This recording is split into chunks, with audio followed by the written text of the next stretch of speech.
Assalamualaikum warahmatullahi wabarakatuh.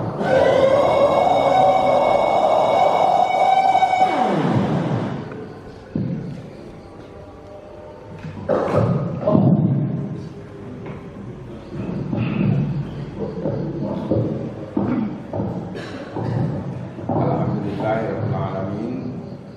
Wa bihi nasta'inu ala umuri dunya waddin, la haula wa la quwwata illa billahil Allahumma sholli ala Muhammad wa ala alihi wa sahbihi ajma'in. A'udzu billahi minasyaitonir rajim. Bismillahirrahmanirrahim. Ya ayyuhalladzina amanu taqullaha haqqa tuqatih wa la tamutunna illa wa antum muslimun. Syadaqallahu. Assalamualaikum warahmatullahi wabarakatuh. Kita panjatkan syukur kepada Allah Subhanahu wa taala dengan suasana yang saat ini kita bisa menghadiri sholat subuh berjamaah di masjid ini. Semoga apa yang kita lakukan pada hari ini, amalan-amalan kita selalu diterima oleh Allah Subhanahu wa taala. Selawat serta salam semoga Allah senantiasa mencurahkan kepada junjungan kita Rasulullah SAW.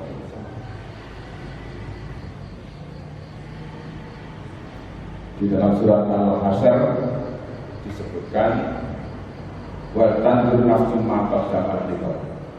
Itu salah satu potongan ayat. Dan hendaklah setiap diri memperhatikan apa yang telah diperbuatnya untuk hari esok. Hari esok itu kalau kita sebagai umat beragama Islam, hari esok itu adalah hari kematian kita. Pada kesempatan yang lalu kita sampaikan secara umum tanda-tanda dari hari akhir, hari kiamat secara umum. Saya akan melanjutkan bagaimana tanda-tanda itu.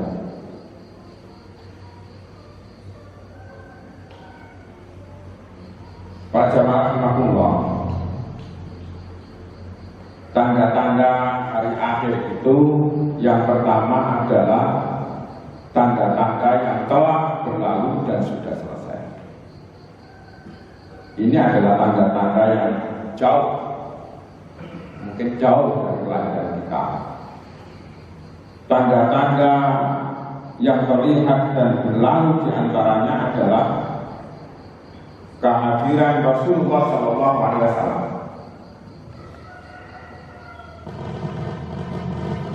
Kehadiran Nabiullah Muhammad SAW dan wafat beliau itu salah satu di antara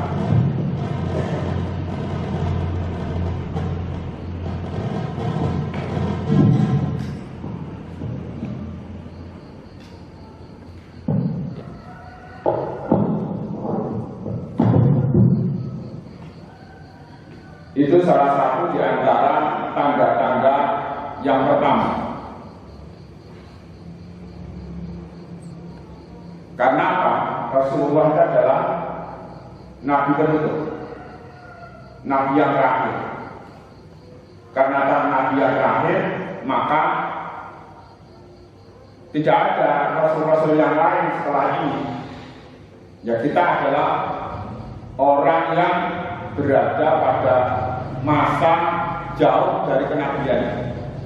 Makanya tidak heran apabila ada orang mengatakan dunia ini sudah tua, ya, tinggal menunggu waktu. Kemudian ditaklukkanlah Baitul Maqdis, terbunuhnya Amirul Mukminin, para khulafaur rasyidin. Kita juga jauh dari zaman kekhalifahan itu. Kemudian fitnah pertama terbunuhnya Utsman, peperangan antara kaum muslimin. Kemudian lahirlah firqah-firqah, kelompok-kelompok, aliran-aliran yang menyesatkan. Jadi sejak zaman setelah sahabat itu sudah muncul kelompok-kelompok yang menyesatkan. Salah satu di antara aliran yang menyesatkan itu adalah selalu menggunakan figur daripada penumbuh aliran sebagai sentrum daripada pusat daripada pemuja. Makanya bapak-bapak jangan bilang tatkala ada kelompok-kelompok kemudian menaruh figur utamanya itu pendirinya itu menjadi pusat daripada bisa menyampaikan sesuatu kepada Allah. Maka kan seringkali di masyarakat kan muncul ya, keberkahan itu sebenarnya bukan dari manusia. Keberkahan itu ya dari Allah Subhanahu wa Ta'ala. Jadi manusia itu hanya hamba. Manusia itu tugasnya hanya menghamba kepada Allah Subhanahu wa Ta'ala. Iyyaka na'budu wa iyyaka nasta'in. Jadi menghamba. Makanya di dalam Fatihah kalau kita merenungi lebih dalam, yang namanya menghamba ya pekerja keras, ya beribadah, ya, itu menghamba sebenarnya. Bapak Ibu yang saya hormati, ini tanda yang pertama. Tanda yang kedua adalah tanda-tanda yang tengah, yaitu tanda yang nampak dan belum selesai. Belum selesai. Sebaliknya ia bertambah dan banyak, sebagaimana yang disampaikan di dalam salah satu hadis, hari kiamat tidak terjadi sehingga orang yang paling berbahagia dengan dunia adalah orang hina lagi junub. Anak orang hina lagi junub. Diriwayatkan ulama akhir isi. Ya. Kemudian ada lagi hadis yang lain, akan datang suatu zaman kepada manusia di mana orang sabar di atas agamanya seperti orang yang memegang bara api. Jadi orang yang sabar di atas agamanya itu seperti memegang bara api. Memang berada di atas garis yang lurus itu berat. Ya, berat. Kalau Bapak Ibu merasakan dalam kehidupan, yang banyak itu kan yang linggak-linggak. Kalau lurus itu berat, tantangannya banyak. Labeling yang muncul, oh orang ini kaku, orang ini keras, dan bahkan ada yang menggunakan label orang ini ekstrim, orang ini fundamentalis, demikian. Padahal enggak. Coba Bapak Ibu rasakan nanti dalam kehidupan. Ya, makanya berada di atas kebenaran itu sangat berat sekali. Tantangannya banyak sekali. Ya. Yang banyak ya, yang tidak. Kemudian berikutnya dalam hadis Nabi yang lainnya juga, hari kiamat itu tidak akan terjadi sebelum manusia saling berbangga-banggaan dalam membangun masjid. Makanya bismillahnya harus kuat dalam membangun masjid. Jangan menjadi bangga-banggaan. Masjid itu kuat. Harus begini begitu dan suka melihat seperti ini, kita jadikan dari satu bangunan. Yang dimaksud hanya membangun saja. Beberapa kali lalu saya jelaskan tentang masalah masjid Jirat. Salah satunya membanggakan. Ya. Budgetnya Mekah, jamaahnya sedikit. Ya. Ini yang harus kita tumbuhkan. Makanya dalam berdakwah itu Bapak Ibu yang saya hormati, ya mari kita bersama-sama ada siasatnya, ya, ada siasatnya. Bagaimana di antara kita agar masjid ini dapat berjamaah banyak, ini jamaah banyak. Ya, satu jamaah membawa satu jamaah.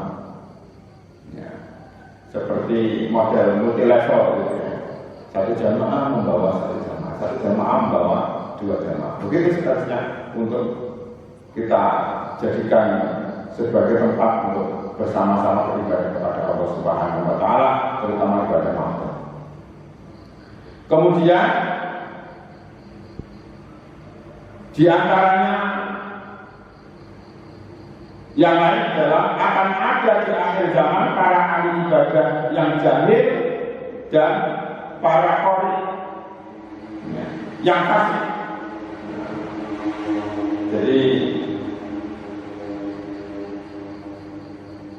ibadah yang ahli ibadah tapi jahil dan qori yang fasik. Makanya Bapak Ibu yang saya hormati, di akhir-akhir kita kalau kita pernah baca Quran, kok ada sih seorang tokoh spiritual mencabuli santrinya itu. Jangan terlalu terkejut kita kembali kepada keimanan itu. Ini adalah memang dunia ini sudah tua. Ada guru mencabuli muridnya, ini sama. Oh, memang dunia ini sudah tua. Ada qori itu kalau melantunkan bacaannya dan baca Al-Quran dilantunkan mendayu-dayu, tidak ikhlas, hanya ingin mendapatkan pujian. Makanya bersandar kepada Allah itu luar biasa kekuatannya itu, nilainya itu. Bismillahirrahmanirrahim itu mempunyai kekuatan yang luar biasa agar nilai keikhlasan itu ada dalam diri kita. Makanya setiap tindak tanduk kita, tingkah laku kita, aktivitas kita, mari kita bersama-sama berjuang keras untuk selalu memulainya dengan asma Allah itu Bismillahirrahmanirrahim. Jangan lupa. Karena apa? Karena kita ingat kata Bismillahirrahmanirrahim ini, maka insya Allah kita dihindarkan dengan dari perbuatan-perbuatan yang tercela. Bapak Ibu yang saya hormati, di dalam hadis yang lain disebutkan juga, sesungguhnya di antara tanda-tanda hari kiamat itu adalah diangkatnya ilmu mewabahkan kejahilan. Kejahilannya mewabah, merebaknya perzinahan, tersebarnya minuman khamr, berkurangnya kaum laki-laki dan banyaknya kaum wanita hingga 50 wanita hanya memiliki satu laki-laki. Apakah sudah mulai ada tanda-tanda yang seperti ini? Wah, ada. Merebaknya khamr mana-mana. Sampai ada nyanyian dangdut, oplosan, itu kan sebenarnya saking sudah merebaknya ke masyarakat itu. Ya. Walaupun nyanyian itu kelihatannya hanya sekedar hiburan, sebenarnya itu adalah sebuah sindiran. Ya. Kemudian perzinahan. Dan kadang-kadang Bapak yang saya hormati, itu kita semuanya tidak terasa. Kalau kenapa sih kenakalan remaja itu di mana-mana? Itu salah satunya diantaranya banyak anak-anak yang terlahir tidak diharapkan, lahir dari hubungan di luar nikah.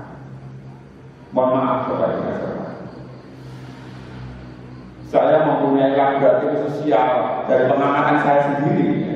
Saya punya murid itu di kampung saya ada kurang lebih ada sekitar 5-6 orang murid ngaji saya yang berbackground di luar nikah semua. Bagaimana cara mengamati perilakunya ya, antara satu dengan lain? Susah Bapak Ibu. Ngajaran saat itu sama dengan anak imam. Ya karena apa? Karena memang ia mempunyai satu imajinasi kehidupan. Saya nanti mau kemana? Saya tidak punya apa-apa. Walaupun diakui sebagai anak dan seterusnya, tetapi anak ini secara psikologis ini mempunyai sesuatu yang mengganjal pada dirinya. Oleh karena itu, inilah sebagai lahan dakwah kita di kehidupan ini agar mengarah kepada generasi ke generasi ini agar bisa terselamatkan. Bapak Ibu yang saya hormati, kemudian jumlah secara kuantitatif antara laki-laki dengan perempuan. Saya pernah membaca ya majalah Isaiah kecil. Perbedaan jumlah wanita dengan laki-laki yang cukup jauh itu bahaya. Kalau sementara ini kan terjadi pemerkosaan ya, wanita. Nanti akan terjadi pemerkosaan itu pada laki-laki. Laki-laki itu kalau diperkosa wanita mati. Di India itu pernah terjadi. Laki-laki itu tidak berani keluar malam, takut diperkosa oleh kelompok wanita. Bayangkan aja kalau laki-laki diperkosa oleh kelompok. Menghadapi satu wanita aja bisa dirasakan sendiri, apalagi menghadapi 5 orang wanita. Makanya Bapak Ibu yang saya hormati, karena kita sudah pernah merasakan semuanya itu bisa merenungkan diri. Kalau jumlah wanita lebih banyak daripada laki-laki ini akan berbahaya. Kemudian Bapak Ibu yang saya hormati, tanda-tanda yang ketiga adalah tanda-tanda yang sah bila datang maka sesudahnya adalah kiamat. Jadi kiamat yang beneran. Di antaranya kedatangan Al-Mahdi, kedatangan Dajjal, turunnya Al-Masih, Isa putra Maryam, di antaranya Al-Quran dan terbitnya matahari dari barat. Apabila kita terjemahkan apa adanya, ya mungkin hari-hari ini belum muncul. Kalau kita terjemahkan secara kontekstual, maka tanda-tanda yang seperti ini mungkin sudah ada. Misalnya tanda-tanda matahari yang terbitnya dari barat itu sudah ada. Kalau kita terjemahkan secara berupa apa itu? Yaitu perubahan sebuah peradaban. Maksudnya budaya-budaya barat ke sini, ke timur, yang merusak tatanan kehidupan. Itu adalah tanda-tanda matahari yang muncul dari barat. Itu kalau kita terjemahkan secara kontekstual. Kalau kita terjemahkan secara tekstual mungkin tidak. Tapi sebenarnya kalau kita terjemahkan secara kontekstual itu sudah terjadi. Coba Bapak Ibu, tingkat kesopanan anak-anak kita, sopan santun, adab antara anak pada orang tua sekarang ini luar biasa. Yang berkembang justru budaya bebas yang berkembang di kehidupan sehari-hari. Biasa anak-anak kita sekarang mengatakan, sampai nggak mana Pak? Biasa. Kalau dulu kan nggak berani sebagai sekarang. Nah, oleh karena itu Bapak Ibu berupa apa? Peradaban. Ya. Bapak Ibu yang saya hormati, ini adalah tanda-tanda yang ketiga, tanda-tanda yang terakhir, dan setelah itu muncul apa? Kiamat terjadi. Nah, pada saat kiamat yang terjadi, itulah Bapak Ibu yang saya hormati, ini akan menjadi tantangan tersendiri bagi manusia, yaitu hilangnya kesempatan bertaubat kepada Allah Subhanahu wa Ta'ala. Oleh karena itulah kita berdoa bersama-sama agar kita sekalian tidak menemukan hari yang terakhir itu, agar kita masih diberi kesempatan untuk bertobat kepada Allah Subhanahu wa Ta'ala. Bapak Ibu yang saya hormati, dari tiga tanda ini marilah kita mencari dan mencari, terus menggali dan menggali, agar kita semuanya bisa mempersiapkan diri bahwa cepat atau lambat, mau tidak mau, kita juga akan mengalami sebuah kematian. Dan pada saat kematian itulah kita berjuang keras bersama-sama agar kita bisa menjadi orang-orang yang dalam kematian dalam keadaan husnul khotimah. Amin ya rabbal alamin. Demikian Bapak Ibu yang saya hormati, kurang lebihnya mohon maaf. Wabillahi taufiq wal hidayah. Assalamualaikum warahmatullahi wabarakatuh. Waalaikumsalam warahmatullahi wabarakatuh.